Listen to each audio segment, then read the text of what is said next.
kind of ties all of those songs I've sung all together. My wife and I, when we were newlyweds, and some of you are friends with me on Facebook, you noticed that I kind of played a practical joke on my mother, and it was a big one. We have 3 boys in our family. My mother has been bugging us for the last 10 years to have a granddaughter for her, and so I kind of pranked her a little bit there, and she about killed me. But, when we were married, like many of you, we got that first, positive pregnancy test, and we were excited about what the prospect of becoming parents. And my wife, of course, as most women are, you are excited before the men are. Amen. We look at it and you say, hey, we're having a little bundle of joy. And we look at it as, oh my soul, I got another mouth to feed. And responsible for this. And if it's a girl, I'm going to end up killing 40 boys in the process. If it's a boy, he's going to eat me out of house and home. And we began to be excited about what was taking place. And I never forget how my wife told me she was having a baby. She actually bought a statue of a gentleman. It was a wooden carved out statue. He was holding a little baby in his arms. And we became so excited that we were going to have that little baby. Well, I forget how long it was into the pregnancy there. My wife just didn't feel right one day. And so I said, I think you ought to go to the doctor. Let's go get this checked out. And I'll never forget it. And many of you may have faced things similar to this. And we went to the doctor's office that day. And the doctor says, unfortunately, you've lost that baby. And our hearts just broke there. We just wept in the doctor's office. And I really don't remember how my doctor put it, but I remember these words coming out of her mouth. She said, you two are going to be okay because you know God.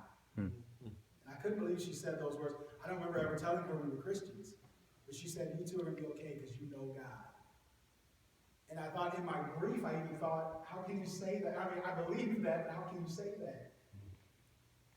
And as the time went on and things happened, I shared a little bit of my testimony with the teens yesterday about how I found out when I was 17 years old that my father wasn't my father. And then the same day, one of my cousins was shot in the head and died 2 days later. And it was just like, and my friend's father died, I think 2 weeks later. We had several young men in our school, 3 of their fathers went to heaven that year. And just a trying time. And at this time, it was almost, I was sitting at home one day by myself, and all these things, how you'd say your life flashing before your eyes. And I began to look at my life it was like I could see all these horrific things that had happened. And matter of fact, the reason why we moved to Milwaukee is because our house burned down. Everything we had burned up in the fire. That's how we ended up moving from Indiana to Milwaukee. And all these horrible things. But it was almost like I could hear the Lord say, as my mind was reviewing all these terrible situations, yes, and I was there. And my mind would say, Lord, but this happened. And the Lord would say, but I was there. And I was there, and I was there, and I was there. And that was all I could do. I got out my pencil, and I began to write these words. Lord, you were there when I was weary. You were there when I was strong. You were there when I had burdens that last the whole night long. You were there at the midnight to show me that you cared. And every time I thought I'd fall, you were there. Amen. I finished this song, and God's used this song, and I don't say it for my glory. God's used this song really to help people's hearts. God's used it to bless people, missionaries that have lost children while they're on deputation, and families that were broken apart. One man, the family recorded this song, the Crumpton family. I don't know if y'all know them.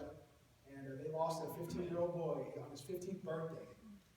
And somebody gave them that song after they lost their son. And they said, we've been singing this everywhere. They met me in a meeting together at the Gomez's church. And they said, we've been singing that song. They said, we want to record it. And I said, man, it'd be an honor of my life to have you record it. Talk about what God did in your heart.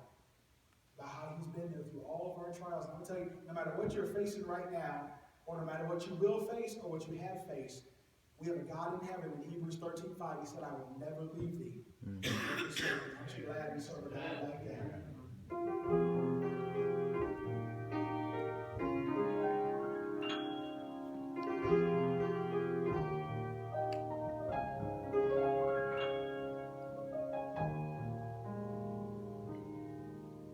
I looked around one day as my life fell apart. Would anyone help me to find my way? I knew I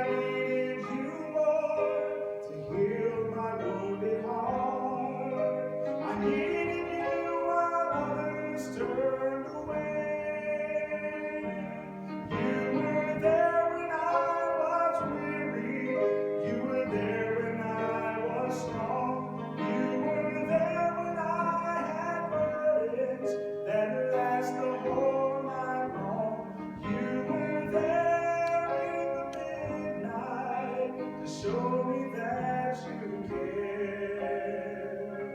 And every time I thought I'd fall, you were there.